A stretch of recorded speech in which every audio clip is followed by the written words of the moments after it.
সংগ্রামী আমির, ভাষা সৈনিক, কেয়ারটেকার সরকার ফর্মুলার রূপকার, বিশ্বের শত কোটি নির্যাতিত নিপীড়িত মজলুম মানুষের নয়নমণি, নন্দিত জননেতা অধ্যাপক গোলাম আজম, অধ্যাপক গোলাম আজম।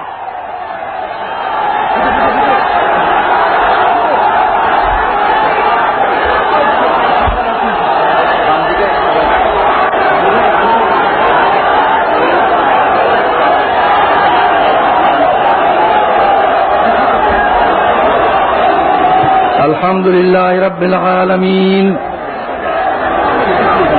আলহামদুলিল্লাহ রাব্বিল আলামিন, ওয়াসসালাতু ওয়াসসালামু আলা সাইয়্যিদিল মুরসালিন ওয়া আলা আলিহি ওয়া আসহাবিহি আজমাইন। এই শুকরিয়া দিবস উপলক্ষে আয়োজিত এই মহাসমাবেশের সভাপতি, ইসলামী আন্দোলনের নেতৃবৃন্দ, আর আমার প্রিয় সংগ্রামী দেশবাসী, আসসালামু আলাইকুম ওয়া রাহমাতুল্লাহ।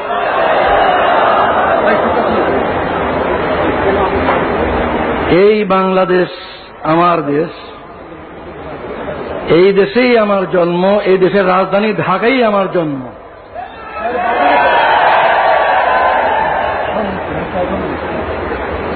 জন্মগত নাগরিকত্ব আল্লাহর দান। কে কোথায় জন্ম নেবে এটা ফয়সালা তিনি করেন। এই জন্মসূত্রের নাগরিকত্ব কেড়ে নেওয়ার কোনো অধিকার নেই। তবু কেড়ে নেওয়া হয়েছিল। আজ আমার কোনো দুঃখ নাই, আমার কোনো দুঃখ নাই। আল্লাহ তাআলা সম্মানের সঙ্গে আমার দেশের সর্বোচ্চ আদালতের মাধ্যমে আমার নাগরিকত্ব ফিরিয়ে দিয়েছেন, আলহামদুলিল্লাহ। নাগরিকত্ব হচ্ছে সকল অধিকারের ভিত্তি। যদি নাগরিকত্বই স্বীকৃতি না হয় তাহলে আর কোনো অধিকারই স্বীকৃত হয় না। যেহেতু সরকার আমার নাগরিকত্ব স্বীকার করেনি এতদিন পর্যন্ত, এই কারণে রাজনৈতিক অধিকারও আমার ছিল না। সরকারের নিকট রাজনৈতিক অধিকার স্বীকৃত ছিল না, আর বাকি অধিকার তো প্রশ্নই ওঠে না। আলহামদুলিল্লাহ, আজ আমি আপনাদের মতোই একজন নাগরিক। এই দেশের 12 কোটি মানুষের মতোই আমি একজন জন্মসূত্রের নাগরিক।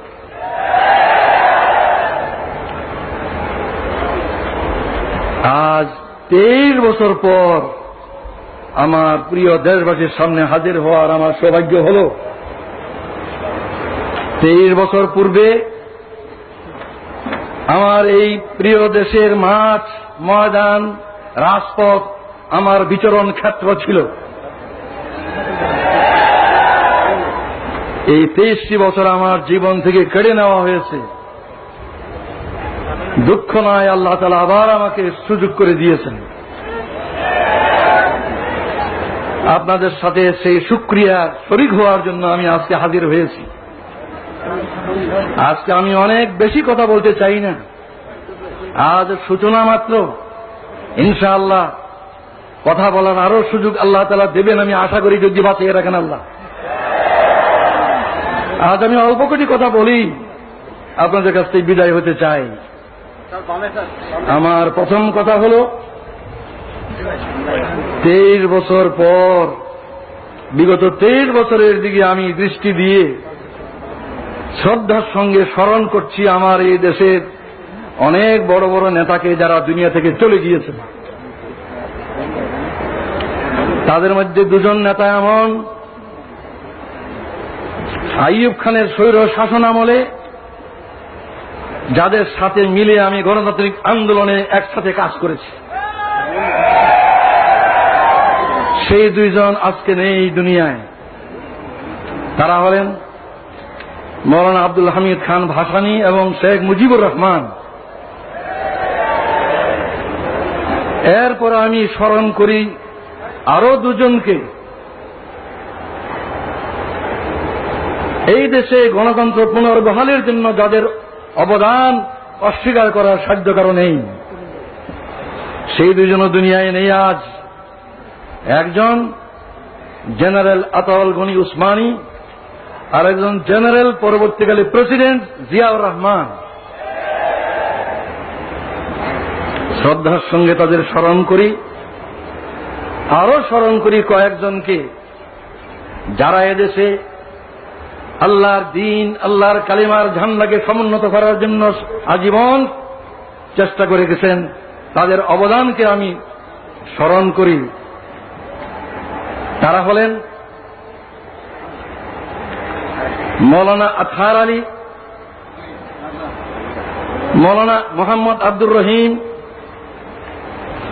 মৌলানা মোহাম্মদুল্লাহ হাফিজি হুজুর এবং সরসিনার মৌলানা আবু জাফর মোহাম্মদ সালেহ,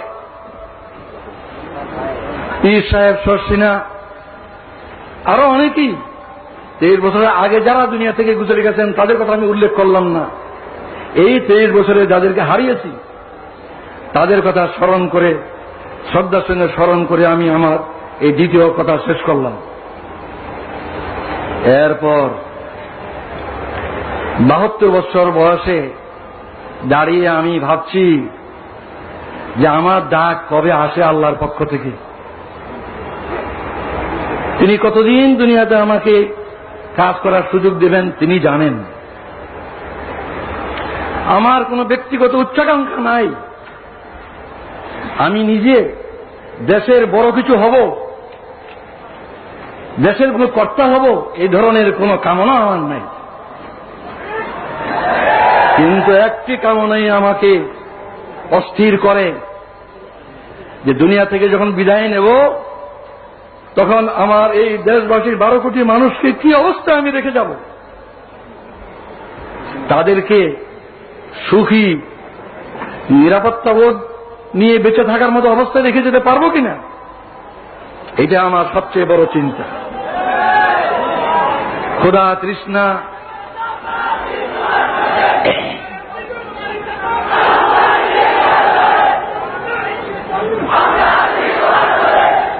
আমার এই সাধনা, এই চিন্তা কিভাবে এই দেশের স্বাধীনতা সার্বভৌমত্বকে হেফাজত করা যাবে আর কিভাবে এই দেশের জনগণকে সুখী করা যাবে। ভাত কাপড় বাসস্থান, চিকিৎসা, শিক্ষা, স্বাস্থ্য এগুলোর কারণে মানুষ কষ্ট পাবে না এমন অবস্থায় যদি রেখে যেতে না পারি, যাবার সময় যদি তাদেরকে সুখ শান্তিময় অবস্থায় দেখে যেতে না পারি, তাহলে এই জীবনের সার্থকতা কি? এটি আমার একমাত্র ধান্দা। এই কথাটা চিন্তা করা সহজ, কাজটি সবচেয়ে কঠিন। কিভাবে আমাদের এই দেশের লোক এই দুর্নাম থেকে মুক্তি পাবে যে এই দেশ নাকি গরিব এবং ভিক্ষুকের দেশ, সারা দুনিয়ায় এই বদনামের বোঝা আমরা বয়ে বেড়াচ্ছি। এই দেশের লোকের উন্নতি হোক, এই দেশের লোকের এই বদনাম ঘুচুক, এটি আমার সবচেয়ে বড় সাধনা, সবচেয়ে বড় কামনা। এই বিরাট কাজটি এমনি এমনি হবে না, কোন এক দলের পক্ষে সম্ভব হবে না, কোন দলীয় সরকার একলা পারবে না, অনেক সমস্যা। তাই আমি মনে করি যে এই বিরাট কাজটি করা তখনই সম্ভব হবে যদি আমরা রাজনৈতিক ভেদাভেদ, বিদ্বেষ, হিংসা, সন্ত্রাসী রাজনীতি এবং এডুকেশনাল পলিটিক্স, উত্তেজনাপূর্ণ রাজনীতি ইত্যাদি ক্ষান্ত করে সুস্থ রাজনীতি আমরা সবাই করতে রাজি হই। আমি মনে করি যে দেশ গড়ার চিন্তা ভাবনা যাদের আছে তারাই রাজনীতি করেন, আর রাজনীতির ময়দানে যারা নেতৃত্ব দিচ্ছেন তাদের চেষ্টা সাধনের উপরই এই জনগণের ঐক্য নির্ভর করে। জনগণের মধ্যে বিভেদ সৃষ্টি করে কোনো নেতৃত্ব সফল হবে না। জনগণের মধ্যে ঐক্য সৃষ্টি করেই সত্যিকার ভাবে দেশের কল্যাণ করা সম্ভব। এই ঐক্যের জন্য আসুন আমরা সকলে চেষ্টা করি। অতীতের বহু উত্থান পতন হয়েছে, রাজনীতির অঙ্গনে বহু উত্থান পতন হয়েছে। আসুন আমরা ওইসব অতীতের দুঃখের কথাগুলি ভুলে যাই। আমরা যারা রাজনীতি ময়দানে আসি, আসুন একসাথে বসি, ভাব বিনিময় করি। দেশের সমস্যা অজানা নয়, সবারই কাছে আমাদের জানা। আসল কথা সমাধানের পথ কি, কিভাবে সমাধান করব, এই সমাধানের জন্য আসুন একসাথে বসি, একসাথে চিন্তা করি, মতের বিনিময় করি। আমরা ঐক্যবদ্ধভাবে চেষ্টা করা ছাড়া এই বিরাট কাজ কিছুটি সম্ভব নয় বলে আমি বিশ্বাস করি। আমি দেশবাসীর সকলের কাছে এই কামনা করি যে আপনারাও দোয়া করেন। আমি এই চেষ্টাই করতে চাই, প্রতিটি রাজনৈতিক নেতার দুয়ারে দুয়ারে আমি যেতে চাই, প্রতি নেতার কাছে আমি ধর্ম দিতে চাই। আসুন আমরা দেশকে গড়ি একসাথে মিলে। এই ঐক্য ছাড়া এই দলীয় কর্তৃত্ব, নেতৃত্ব, এগুলি নিয়ে আমরা ঝগড়া করতে পারবো, কিন্তু দেশ গড়তে পারবো না।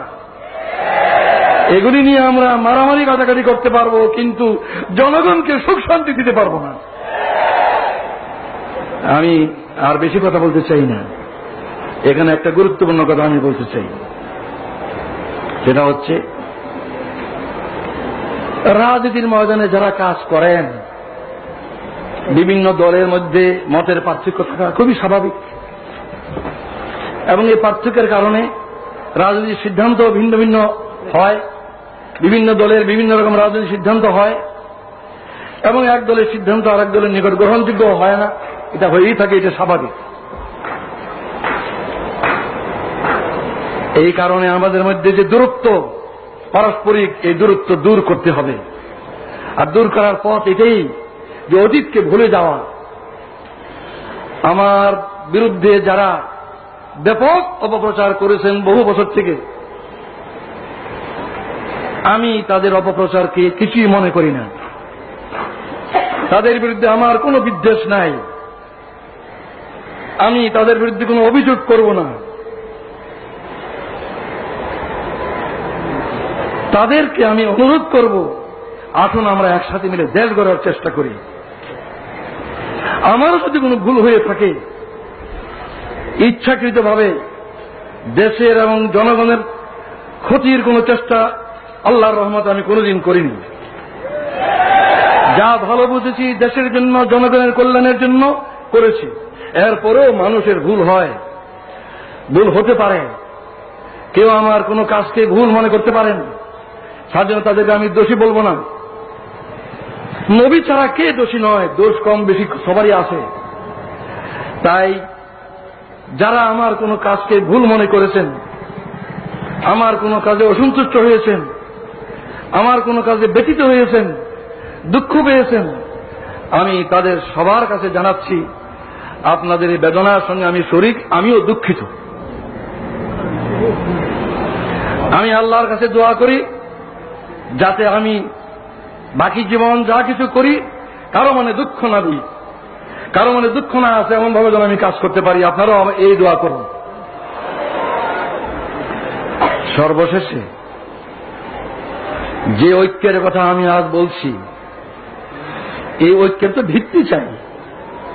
ঐক্যের কথা সকলেই বলেন, অনেকেই বলেন, কিন্তু ঐক্যের মধ্যে ভিত্তি প্রয়োজন। বিনা ভিত্তিতে ঐক্য কিছুতে পারে দাঁড়াবে। আমার দৃষ্টিতে ঐক্যের ভিত্তি দুটো, একটা রাজনৈতিক ঐক্য আর একটা আদর্শিক ঐক্য। রাজনৈতিক ঐক্য, আদর্শিক ঐক্য, এই দুটো ঐক্যের ভিত্তিতে আমরা এই দেশের 12 কোটি মানুষকে ঐক্যবদ্ধ করতে পারি। রাজনৈতিক ঐক্য মানে হচ্ছে এই বাংলাদেশের যে সীমানা, এই সীমানার ভিতরে যে বাংলাদেশ, এই বাংলাদেশের স্বাধীনতা সার্বভৌমত্বকে হেফাজত করতে হবে। অত্যন্ত বেদনার সঙ্গে লক্ষ্য করছি, বিদেশ থেকে এসে কিছু লোক আমাদের দেশে এই কথা বলার সাহস পায় যে 47-এর সীমানা উঠাই দিতে হবে। 47 সীমানা উঠিয়ে দিলে বাংলাদেশ কোথায় থাকবে? 47 ভারত ভাগ করে যে সীমানা ঠিক করা হয়েছিল, সেই সীমানায় কি বাংলাদেশের সীমানা নয়? 71 কি সেই সীমানার ভিতরেই স্বাধীন বাংলাদেশ কায়েম হয়নি? এই সীমানার হেফাজত করা হল রাজনৈতিক ঐক্যের পয়লা ভিত্তি, রাজনৈতিক ঐক্যের ভিত্তি এটাই। যারা এই সীমানা তুলে দিতে চায় তারা এদেশের স্বাধীনতার রক্ষক হতে পারে না। যারা এই সীমানা তুলে দিতে চায় তারা এদেশের স্বাধীনতা সার্বভৌমত্বে বিশ্বাস করে না। আমি বিশ্বাস করি দেশের দায়িত্বশীল সকল রাজনৈতিক দল এ বিষয়ে একমত যে বাংলাদেশের এই সীমানার ভিতরে যে সীমানা 47 হয়েছিল এবং 71 যে সীমানাকে নিয়ে স্বাধীন সার্বভৌম বাংলাদেশ প্রতিষ্ঠিত হয়েছে, এই সীমানার হেফাজত করা আমাদের সকলের পবিত্র দায়িত্ব এবং এটা আমাদের রাজনৈতিক ঐক্যের ভিত্তি। কিন্তু রাজনৈতিক ঐক্য কি যথেষ্ট? রাজনৈতিক ঐক্য কখনো যথেষ্ট নয়। আদর্শিক ঐক্য ব্যতীত রাজনৈতিক ঐক্য ক্রিয়াশীল হয় না। আমি অনেক ভেবে চিন্তে তালাশ করে দেখেছি যে 3টি কথাই হচ্ছে আদর্শিক ভিত্তি। 3টি কথাই হচ্ছে আদর্শিক ভিত্তি।